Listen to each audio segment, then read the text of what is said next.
ओम नमः शिवाय। मैं हूं एस्ट्रोलॉजर के सिन्हा और मैं अपने यूट्यूब चैनल पर आप सभी का स्वागत करता हूं। 5 जून से लेकर 5 जुलाई तक बहुत सारे ग्रहों का परिवर्तन और 2 चंद्र ग्रहण के साथ एक सूर्य ग्रहण लगेगा और इसके बारे में एक प्रोडिक्शन आपके लगन पर, मेष लगन से लेकर मीन लगन वाले जातकों पर इसका क्या प्रभाव पड़ेगा, इसको बहुत अच्छे से समझिएगा। क्योंकि इस समय जो राशि परिवर्तन होने वाला है, सबसे पहला राशि परिवर्तन 15 जून को सूर्य अपना राशि परिवर्तन करेगा। उसके बाद 18 जून को मंगल का राशि परिवर्तन होगा। 19 जून को बुध ग्रह वक्री हो जाएंगे और इसके अलावा जो 21 जून को सूर्य ग्रहण और 25 जून को शुक्र ग्रह मार्गी हो जाएंगे।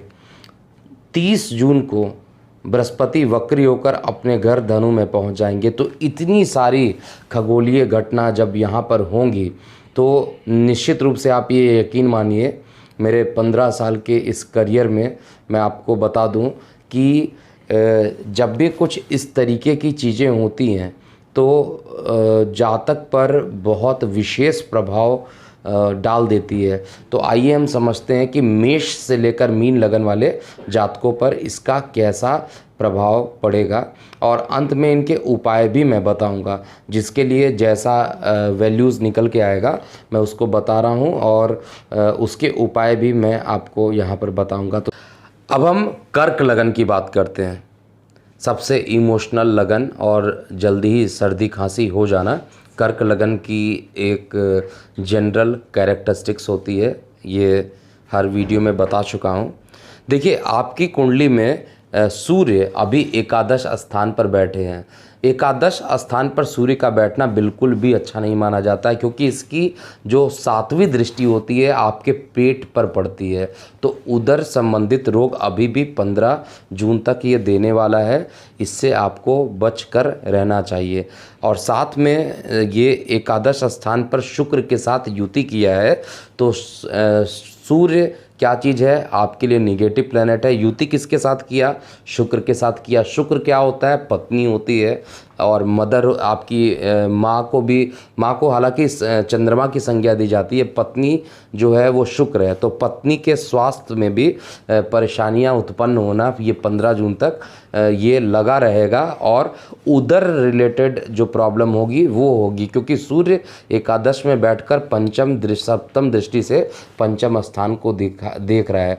इसलिए एक प्रॉब्लम यहाँ पर अभी है, लेकिन सूर्य का राशि परिवर्तन आपके लिए अत्यंत श्रेष्ठ होगा, क्योंकि सूर्य जैसे ही 15 जून को आपके लगन से द्वादश में चला जाएगा, वहाँ पर बैठकर रोग, ऋण और शत्रु को देखेगा। और जब पाप ग्रह रोग, ऋण और शत्रु को देखते हैं तो उसको समाप्त कर देते हैं। तो अगर आपके ऊपर कोई ऋण बढ़ा है या आपके शरीर में रोग है तो इसमें कमी देखने को मिलेगा। और जब सूर्य शुक्र से युति कर अलग हो जाएगा तो पत्नी के भी स्वास्थ्य में जो प्रॉब्लम चल रही थी उसमें भी रिलीफ मिलने की पूरी संभावनाएं यहाँ पर मैं देख पा रहा हूँ। लेकिन प्रॉब्लम क्या होगा? राहु के साथ सूर्य बैठ जाएगा और साथ में बुध रहेगा। तो आपको स्किन से रिलेटेड कुछ इन्फेक्शन इसके बाद होने लगेंगे। हालांकि कुछ लोगों को स्किन से प्रॉब्लम अभी भी हो रहा होगा, क्योंकि राहु और बुध का योग ऑलरेडी गोचर में बना हुआ है। तो सूर्य को जैसे ही राहु ग्रहण लगा देगा, वैसे ही आपके धन स्थान का मालिक है सूर्य। क्या आपके धन स्थान का मालिक है? तो विशेष रूप से कर्क लगन वाले नोट कर लीजिएगा, इस समय आपके पास अचानक से 15 जून के बाद अचानक से खर्च की संभावना बढ़ती जाएगी। खर्च अचानक से बढ़ेगा और विदेश यात्रा तो लॉकडाउन के कारण नहीं होगी, लेकिन यात्राएं अचानक से 15 जून के बाद बढ़नी स्टार्ट हो जाएगी। और परिवार में कुछ मतभेद होने की भी संभावना मैं देख रहा हूं, क्योंकि द्वितीय स्थान वाणी का होता है, वाणी का उग्र हो जाना, और द्वितीय स्थान कुटुंब का होता है, धन का होता है। इसका मालिक 12th हाउस में चला जाए तो निश्चित रूप से परिवार से मनमुटाव हो जाना यहाँ पर देख पा रहा हूँ। इसके लिए केवल एक उपाय कीजिए, सूर्य को निश्चित रूप से प्रतिदिन जल अर्पित कीजिए। ऐसा करने से आप के ऊपर जो फाइनेंशियली रूप से जो प्रॉब्लम आगे 1 मंथ में देख पा रहा हूँ, वो फाइनेंशियली रूप से प्रॉब्लम ख़त्म हो जाएगा। इसके अलावा शुक्र है आपके ऑलरेडी इस लगन में शुक्र न्यूट्रल प्लैनेट माना जाता है और ये खुद एकादश स्थान पर बैठा हुआ है। तो एकादश स्थान पर शुक्र का बैठना जैसे ही 25 जून को मार्गी हो जाएगा, वैसे ही आपके मतलब कुछ दिनों का जो प्रॉब्लम होगा, सूर्य का द्वादश में जाना और साथ में शुक्र का राशि मार्गी हो जाना, ये 15 जून से लेके 25 जून का टाइम फाइनेंशियली प्रॉब्लम रहेगा। फिर से मैं रिपीट कर दूं, 25 जून के बाद शुक्र जैसे ही मार्गी होगा, वैसे ही भूमि, वाहन, मकान से रिलेटेड कोई एक अच्छी खबर आपको सुनने को मिलेगी। और माता के स्वास्थ्य में बहुत दिनों से अगर कोई प्रॉब्लम चल रही थी, तो वो भी प्रॉब्लम यहाँ पर ख़त्म होते हुए मुझे दिखाई दे रही है। मंगल का राशि परिवर्तन इसी बीच में 18 जून को होगा और आपका अति योग कारक प्लैनेट है। 18 जून को मंगल आपको सपोर्ट कर देगा। 18 जून को मंगल जैसे ही आपके भाग्य में जाएगा, देखिए 18 जून से पहले मैं आपको बार बार रिपीट कर दूं, आपका जो कर्म स्थान का मालिक है खुद अष्टम में है, तो कार्य में कुछ ना कुछ विपत्ति, बाधाएं, कार्य का पूरा नहीं होना, ये मंगल यहाँ पर पूर्ण रूप से इंडिकेट कर रहा है।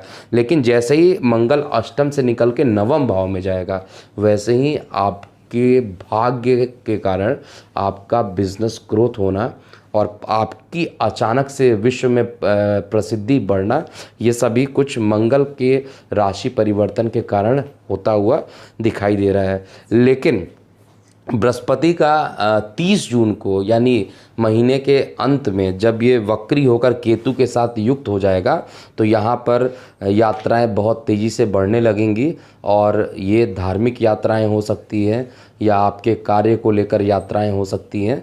तो ओवरऑल मुझे प्रॉब्लम क्या दिखाई दे रहा है, इसमें आपके उदर रिलेटेड प्रॉब्लम दिखाई दे रहा है, आपके पत्नी के स्वास्थ्य से रिलेटेड प्रॉब्लम दिखाई दे रहा है और आपके परिवार में कुछ मनमुटाव हो जाना, ये दिखाई दे रहा है। अब इसके लिए उपाय क्या करना है, सूर्य को जल चढ़ाइए, नंबर 1।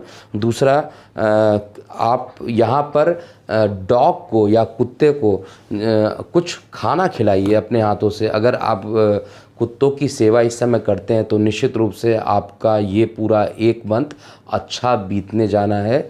चाहे आप अपने घर में कोई कुत्ते को पाल रखे हो या स्ट्रीट डॉग हो, उनकी निश्चित रूप से यहाँ पर मदद कीजिए। ऐसा करने से आपका ये पूरा टाइम अच्छा होने वाला है। हालांकि जीवन साथी से संबंध इस समय मधुर रहेंगे।